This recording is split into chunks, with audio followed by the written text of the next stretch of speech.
Captain news நேயர்களுக்கு ஊமைவிழியல் இயக்குனர் அரவிந்தராஜின் அன்பான வணக்கங்கள். இன்றைக்கு நான் ஊமைவிழியல் இயக்குனர்னு சொல்லிக்கொள்கிறதுக்கு முதற் காரணம் புரட்சி கலைஞர் கேப்டன் விஜயகாந்த் அவர்கள். அவரை முதல்ல சந்தித்த அனுபவங்கிறது மறக்க முடியாத ஒரு சுவையான அனுபவம். திரைப்படக் கல்லூரியில் படித்துவிட்டு பல கனவுகளோடு இந்த சினிமா துறையில் நுழைஞ்சிடலான்ற நம்பிக்கையோடு அலைஞ்சிட்டு இருந்த எங்களுக்கு ஒரு மிகப்பெரிய ஒரு எதிர்பாராத ஒரு கஷ்டமான அனுபவம் தான் ஏற்பட்டது. யாரை போய் கேட்டாலும் திரைப்படக் கல்லூரியா, நாங்கள் வாய்ப்பு நடிக்கிறதுக்கு கஷ்டம் அப்படின்ற மாதிரி பயந்துட்டு இருந்த ஒரு காலகட்டம்.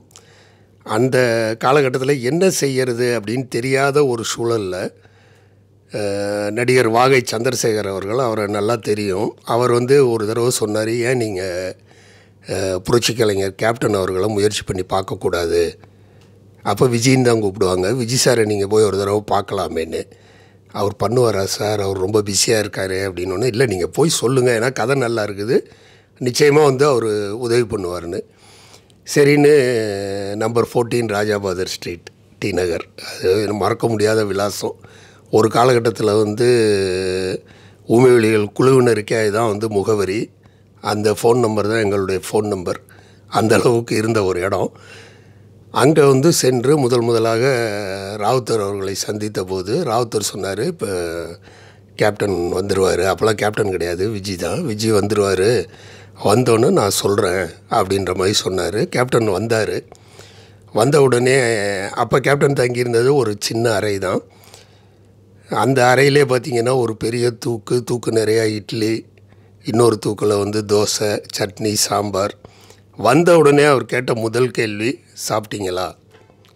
இப்போ எனக்கு அது சொல்லும்போது உண்மையிலே எனக்கு மனசு பாரமாக இருக்குது, கலக்குது, கண்ணை கலக்குது. ஏன்னா வந்த உடனே அவரை சந்தித்து நாங்கள் பார்த்தப்போ அவர் எங்களை பார்த்து கேட்ட முதல் கேள்வி சாப்பிட்டீங்களான்னு.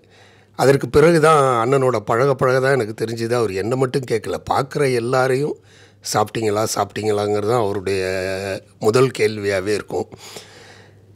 சொன்ன பிறகு ஏன் இவங்க திறமைசாலிகள் தானே, ஏன் இவங்களுக்கு நம்ம வாய்ப்பு கொடுக்கக்கூடாதுன்னு சொல்லி திரைப்படக் கல்லூரி மாணவர்களுக்கு ஒரு புதிய விலாசத்தை தந்தவர் புரட்சி கலைஞர் கேப்டன் விஜயகாந்த் அவர்கள். இன்றைக்கு அவரால் தான் திரைப்படக் கல்லூரிங்கிறது இந்த அளவுக்கு, தமிழ்நாடு திரைப்படக் கல்லூரி உலக புகழ் பெற்றது. இந்த அளவுக்கு அந்த கல்லூரிக்கு புகழை பெற்று தந்த அருமை அண்ணன் கேப்டன் விஜயகாந்த் அவர்களுக்கு எந்த நேரத்திலும் எங்களுடைய நன்றிகளும் நெஞ்சார்ந்த வணக்கங்களும் என்றைக்கும் இருக்கும் என்பதை கூறி விடைபெறுகிறேன். நன்றி, வணக்கம்.